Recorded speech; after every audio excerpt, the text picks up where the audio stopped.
Dans ces maisons de paysans habitaient deux vieilles gens. Un paysan et sa femme. Ils n'avaient presque rien. Et pourtant, ils se trouvaient avoir quelque chose de trop, un cheval, qui laissait paître dans le fossé près de la grande route. Le paysan l'enfourchait pour aller à la ville et de temps en temps le prêtait à des voisins qui, en retour, lui rendaient quelques services. Mais les vieux pensaient qu'il serait meilleur pour eux de vendre le cheval ou de l'échanger contre quelques objets plus utiles. Mais contre quoi? Fais pour le mieux, mon vieux, disait la femme. Il y a une foire à la ville. Vas-y et vends le cheval, ou fais un échange. Et ce que tu feras sera bien. Là-dessus, elle lui fit un beau nœud au mouchoir qu'il avait autour du cou pour mieux que lui-même n'eût su le faire. Puis, elle lissa son chapeau avec la main pour que la poussière s'y attachât moins et l'embrassa. Le voilà parti sur son cheval pour le vendre ou l'échanger. Oui, oui, le vieux s'y entend, murmurait la vieille mère. Le soleil brillait dans un ciel sans nuages. Il y avait beaucoup de poussière sur la route car il passait beaucoup de gens qui se rendaient au marché en voiture, à cheval ou à pied. Nulle ombre sur le chemin. Parmi ceux qui marchaient à pied, il y avait un homme qui poussait devant lui une vache. Le vieux pensait, elle doit donner du bon lait. Cheval contre vache, ce serait un bon échange. Écoute, l'homme à la vache, je veux te proposer quelque chose. Un cheval est plus dur qu'une vache, n'est-ce pas? Mais cela ne me fait rien, car une vache me serait plus utile. Veux-tu que nous troquions? Avec plaisir, dit l'homme à la vache, et ils firent l'échange. Quand ce fut fait, le paysan eut pu revenir, puisqu'il avait obtenu ce qu'il voulait. Mais comme il était parti pour aller au marché, il voulut s'y rendre, ne fût-ce que pour y jeter un coup d'œil. Il poussa donc sa vache devant lui, il marchait très vite. Peu de temps après, il vit un homme tenant un mouton par une corde. C'était un mouton bien gras. « Oh, il ferait rudement mon affaire, pensa notre homme. Nous aurions bien assez de nourriture pour lui sur le bord du fossé. Et en hiver, nous pourrions le garder dans notre chambre. Au fond, un mouton vaudrait mieux pour nous qu'une vache. « Veux-tu troquer avec moi ?» demanda-t-il. « Parfaitement, dit l'autre. » On troqua donc, et notre paysan continua sur sa route avec son mouton. Tout à coup, il vit dans un petit sentier un homme portant une grosse oie sous son bras. « Oh, voilà une fameuse oie !» s'écria-t-il. « Elle a beaucoup de plumes, elle est bien grasse, ça ferait bien l'affaire de la mère. Elle pourrait lui donner nos restes, car elle dit souvent, tiens, si nous avions une oie pour manger ça, veux-tu changer ton oie pour mon mouton ?» L'autre ne demanda pas mieux. Notre paysan prit donc son oie. Il était alors tout près de la ville. Il y avait une foule sur la grande route. Le champ de foire était plein de gens et d'animaux. On se pressait tellement que des gens passaient dans les champs de pommes de terre à côté. Il y avait une poule attachée par les pattes. Elle manquait d'être écrasée à chaque instant. C'était une très belle poule, avec des plumes très courtes sur la queue. Elle clignait des yeux et faisait glouc glouc. Je ne puis vous dire ce qu'elle voulait dire par là. Mais le paysan s'écria, « Jamais je n'ai vu une si belle poule. Elle est plus belle même que la poule du pharmacien. Ah, je serais heureux de la voir.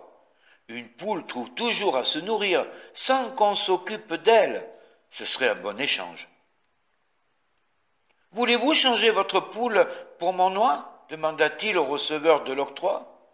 À qui appartenait la poule? « Comment donc ?» dit l'autre.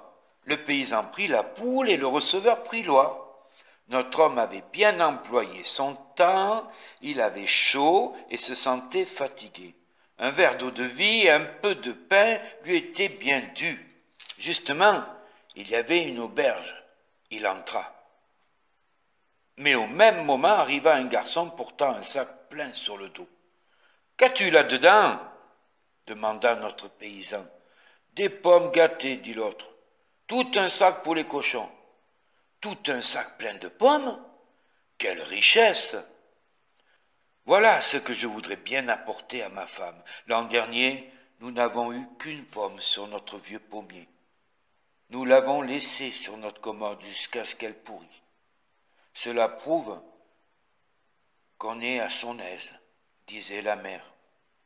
Mais cette fois, je pourrais lui montrer quelque chose de mieux. Que m'en donnerais-tu, dit garçon. Donne, dit le paysan, je change ma poule pour ton sac. L'échange fait, ils entrèrent à l'auberge. Là, notre homme mit son sac près du four qui était brûlant. L'hôtesse n'y prit pas garde. Dans la salle, il y avait beaucoup de gens.